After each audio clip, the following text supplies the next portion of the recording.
विश्वास है क्या होता चलिए, जिन लोगों को गिरफ्तार किया गया है उनके उनके साथ हम लोगों की बात हुई है। तालिब हुसैन से बात हुई है, एडवोकेट रजत अमीर से बात हुई है। उनके पिता इस वक्त मेरे साथ हैं। बताइए, अभी रजत को कोर्ट में लेकर के आए हैं, 10 दिन की रिमांड हो चुकी है। क्या उम्मीद है आपको और क्या चल रहा है इस वक्त? देखिए, बहुत बहुत शुक्रिया, आप मुझसे पूछ रहे हैं। बहुत मेरा बेटा पेशे से एक वकील है और ये हमेशा समाज के लिए काम करता आया, चाहे वो पहले भी था। ये एक टीचर लगा हुआ था, लेकिन इसने कहा पापा जी हमारे घर में 4 ऑलरेडी टीचर हैं, पहले आप लेक्चरर हो, समाज के लिए क्या करेंगे हम, मैं सामाजिक काम करने करूंगा। ये टीचर ज्वाइन कराया मैंने काजी कुंड में, और पीछे से ये भाग कर आ गया, नहीं मैंने वकालत करनी है, और तब से ये समाज के लिए काम कर रहा है। और मैंने जो छोटी सी क्लिप इसकी देखी हुई है, उसने एक बुक उठाई और उसने ये कहा कि मैं संविधान को लेके, मैं इंडियन कॉन्स्टिट्यूशन को मान के, मैं लॉ एंड ऑर्डर को मान के इन लोगों की हेल्प कर रहा हूँ।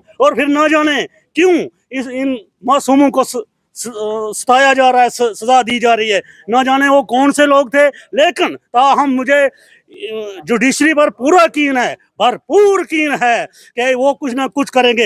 एक शायर ने बखूबी कहा है, गिला दरिंदों से कहा मुझे इस महजूल बस्ती में, यहाँ इंसानों को इंसानों से नफरत है, जहाँ फरियाद करने की पाबंदी हो तस्कीन, मुझे कानून किन बोला आनू से नफरत है। मुझे पूरा विश्वास है, मैं हाई कोर्ट के आगे, इस कोर्ट के आगे ये बोल रहा हूँ कि मेरे बेटे के साथ साथ इन मासूम बच्चों को, ये किसी को भी इंसाफ जरूर मिलेगा, देर से मिलेगा लेकिन जरूर मिलेगा। और अगर मेरे बेटे ने कुछ किया होगा, ये इसको सख्त से सख्त सजा दी जाए। लेकिन मैं अपने सीने को जानता हूँ, ये स्टार्टिंग से सोशल जस्टिस करता है, गरीब लोगों की मदद करता है। मुझे एक वाक़ा याद है, दुबई में एक लड़के को मार दिया गया, आरएसपुरा के लड़के को, पैसे कलेक्ट करके, लेकिन इसने वहां पर जाकर उसकी फाइट की और उन लोगों की मदद की।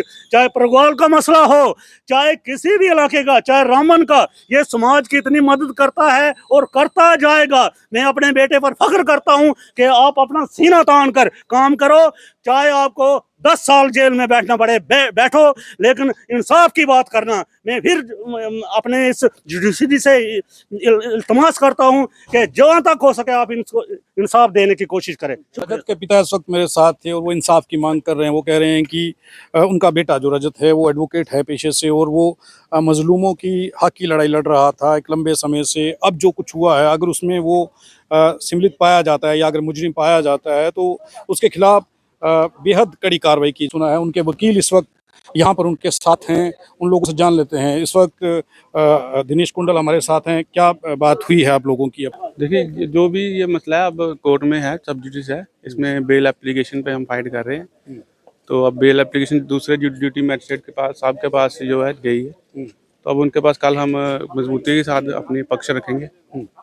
आप क्या कहते हैं रमन की इस मामले में? अब रजत जो है वो कह रहे हैं कि हम इसमें शामिल ही नहीं हैं, पथराव केस में जांच की जाए, इसकी जांच हो जाए तो सब पता चल जाएगा। प्रोसेस से यही था कि जो रिमांड पीरियड होता है वो पार्ट ऑफ इन्वेस्टिगेशन होता है, कि उसी चीज में आपको इन्वेस्टिगेशन करनी है। अगर पुलिस इन्वेस्टिगेशन नहीं कर पाई तो इट मीन्स की जो पुलिस की नालायकी है कि 10 दिन तक वो कुछ सफिशिएंट जो एविडेंस थे, प्रूफ थे, वो नहीं ला पाई सामने।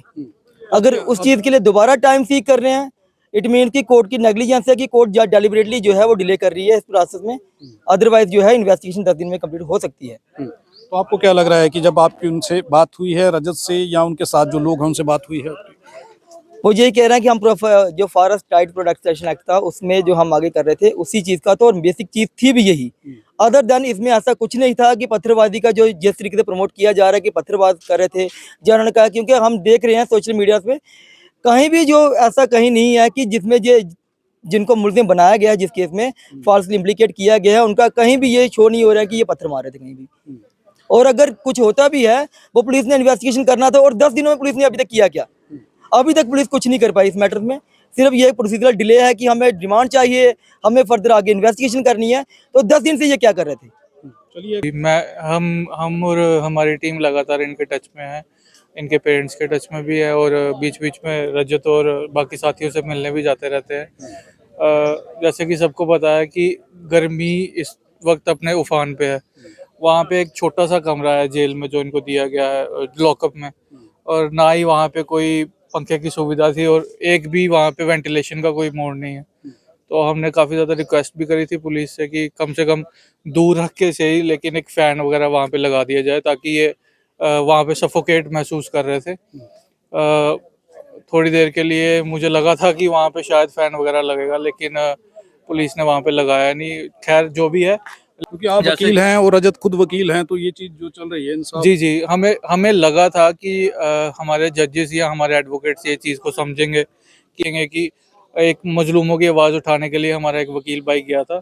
लेकिन शायद वो चीज़ अब यहाँ पे हमें दिख नहीं रही। छोटी-छोटी चीज़ों के लिए पूरा 1-1 दिन का डिले लगा दिया जाता है। जैसे आज भी, जैसे हमें आज उम्मीद थी कि यहाँ तो ऑर्डर रिजेक्ट होगा या बेल जो है हमें मिल जाएगी।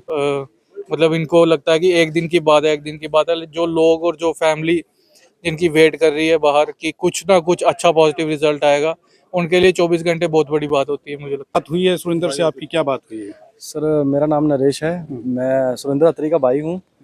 तो मैं 10 दिन की छुट्टी आया था, मैं सीआरपीएफ में हूँ।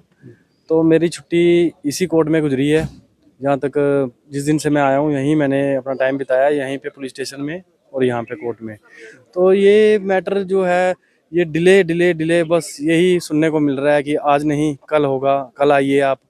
बस फाइल 3 बार फाइल ट्रांसफ़र हो चुकी है। तो मैं कहीं ना कहीं ये अब सोचता हूँ उम्मीद है कि आज नहीं तो कल इन्हें जमानत मिल जाएगी या फिर? जी सर, प्रशासन से तो हमें पूरी उम्मीद है कि कोई ना कोई तो करेंगे, अच्छा कर ये देंगे। पिता हैं आपके? जी सर। आपका बेटा जहाँ पर गया था वो कह रहे हैं कि हम मजलूमों की लड़ाई के लिए गए थे, लेकिन इल्ज़ाम ये है कि पथराव हुआ है जिसमें कई पुलिसकर्मी, कई पुलिस के लोग जो हैं वो जख्मी हुए हैं। ठीक है, जो जख्मी हुए हैं इनका तो कोई कसूर नहीं है, ये तो अपने बैठे थे आराम से। तो बाहर से पथराव हुआ होगा, क्या किसी ने किया होगा, वो तो हमें पता नहीं।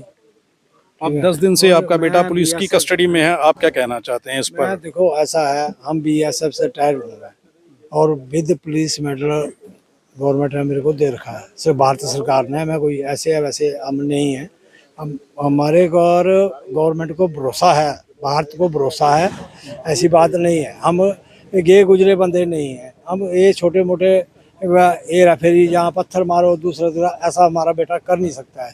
ठीक है ना, जो भी करेगा वो किसी की अच्छाई की करेगा, किसी का अच्छा शादी कराएगा या किसी में मदद करेगा, वो उसके काम है। वो सोशल वर्क करता है। सोशल वर्क करता है, गंदे काम करना उसका नहीं काम। ये मेरे को भरोसा है। देखो भारत को मेरे के ऊपर भरोसा है। अभी आपकी अपने बेटे से बात हुई है इस वक्त? हाँ जी, अपने बेटे से बात की है आपने अभी? अभी की ही बात की थी। क्या करना, बोला जब है तो है, क्या करना, कोई कर नहीं सकते। तो देखो भारत को मेरे के ऊपर भरोसा था ना, मेरे को अपने बेटे के ऊपर भरोसा है, ऐसे है। तो क्या करना फिर, जो भरोसा ही टूट जाएगा तो क्या करेगा। चलिए अब देखना ये होगा कि क्या इस केस में नया मोड़ निकल करके सामने आएगा।